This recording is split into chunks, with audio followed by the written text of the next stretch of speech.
Harihara Veeramallu cinema team వాళ్ళు అఫీషియల్‌గా ట్విట్టర్‌లో ఒక పోస్ట్ పెట్టారు. మనల్ని ఎవడ్రా ఆపేది సినిమా ఇంత సక్సెస్‌గా ముందుకెళ్తుందని చెప్పేసి పెట్టారు. సో, మరి ఒక వైపు ఏమో ఎక్కడ చూసినా కూడా డైలీ కలెక్షన్స్ అనేవి క్రమంగా తగ్గుతూ వస్తున్నాయి. ఘోరంగా పడిపోయాయి. ఆల్రెడీ ఫ్లాప్ టాక్ కూడా వచ్చేసిన సినిమాకని కూడా మాట్లాడుకుంటున్నారు. మరి ఇంకోవైపు టీం వాళ్ళే ఇంత అఫీషియల్‌గా చెప్తున్నారంటే మరి ఏంటి పరిస్థితి? సో, ఖచ్చితంగా 'హరిహర వీరమల్లు' సినిమా సో, కొంతమంది నుంచి మంచి ఆదరణ వచ్చింది బాగుందని, కొంతమంది బాలేదని చెప్పి ఇట్లా మిక్స్డ్ రివ్యూస్ అయితే నడిచినాయనమాట. సో, ఫస్ట్ ఆదివారం వరకు కూడా చాలా బాగా నడిచింది. సో, తర్వాత కూడా ఫ్యామిలీస్ వెళ్తున్నారు అని చెప్పి మూవీ టీం వాళ్ళు ఎలాగోలా ప్రమోషన్ చేశారు కానీ, బట్ మండే నుంచి ఎటువంటి వర్కౌట్ లేదనమాట. సో, థియేటర్ అన్నీ కూడా ఆల్మోస్ట్ 50% ఆక్యుపెన్సీస్ కూడా లేవు.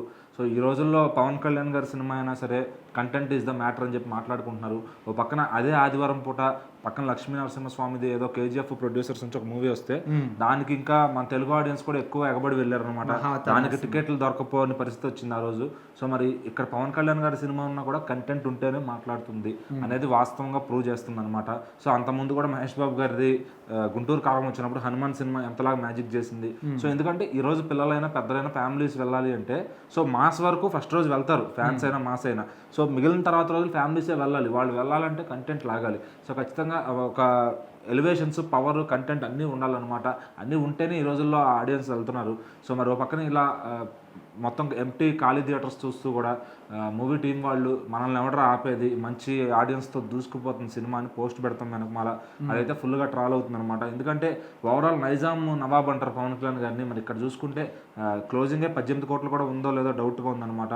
సో, బిగ్గెస్ట్ అంటే ఈ సంవత్సరం వచ్చిన వాటిలో గేమ్ చేంజర్ ఒకటి, అలాగే హరిహర వీరమల్లు రెండు కూడా నైజాంలో 20 కోట్లు దాటకపోవడం విశేషం అనమాట. ఎందుకంటే స్టార్ హీరో అందరూ కూడా ఫ్లాప్ అయిన ఈవెన్ రధేశ్యామ్ కూడా 23 కోట్ల దాకా ఏమో కలెక్ట్ చేసింది నైజాంలో. సో, అట్లా ఉంది పరిస్థితి. అంటే 17 కోట్ల దగ్గర ఇది ఆగిపోతుంది అంటే సో పవన్ కళ్యాణ్ గారికి కానీ ఆయన ఫ్యాన్స్ కానీ తీరని మచ్చనమాట. కెరీర్లో మరి బిగ్గెస్ట్ ఫ్లాప్గా ఇది మూట కట్టుకుంటుందేమో అని చెప్పి మాట్లాడుకుంటున్నారు. సో, అంతకుముందు ఈ సినిమా రిలీజ్కి ముందు మాత్రం జగన్ గారి హయాంలో రేట్లు రాలేదు. ఇప్పుడు మటుకు మంచి రేట్లు వచ్చాయి, బెనిఫిట్ షోలు ఉన్నాయి. అవన్నీ మా పవన్ కళ్యాణ్కి పడితే ఎలా ఉంటుందో మేము చూపిస్తాం. మీరు మాట్లాడే 100 crores ఏదైతే ఉందో అది కొట్టి చూపిస్తామని మాట్లాడుతున్న వాళ్ళకి ఈరోజు మొత్తం మూవీ కలెక్షన్స్ ఓవరాల్గా 75 కోట్ల షేర్ కూడా వచ్చే పరిస్థితి అయితే కనపట్లేదు. సో, మరి క్లోజింగ్ ఇంకొక వారం ఆడితే వారు ఓవరాల్గా వరల్డ్ వైడ్గా 80 కోట్లు కలెక్షన్ చేయొచ్చేమో. మరి ఈ సినిమాతో కూడా 100 కోట్ల షేర్ కొట్టాలని ఆశ పవన్ కళ్యాణ్ ఫ్యాన్స్కి అయితే తీరేటు కనపట్లేదు. మరి ఓజీ మాత్రం ఓపెనింగ్గా 100 కోట్లు కొడతా ఉన్నట్టు అందరూ కూడా చాలా కాన్ఫిడెంట్గా ఉన్నారు. సో, మరి అదైనా సరే పని చేస్తుందా, కంటెంట్ ఎంతవరకు మాట్లాడుతుంది. సో, ఓవర్ హైప్తో అయితే ఆ మూవీ వస్తుందన్నమాట. సో, మరి ఇక్కడ ఈ ప్రొడ్యూసర్స్ ఇలా వేయడం మాత్రం చాలా హాస్యాస్పదంగా ఉందంటూ అందరూ ట్రాల్స్ అయితే చేస్తున్నారు.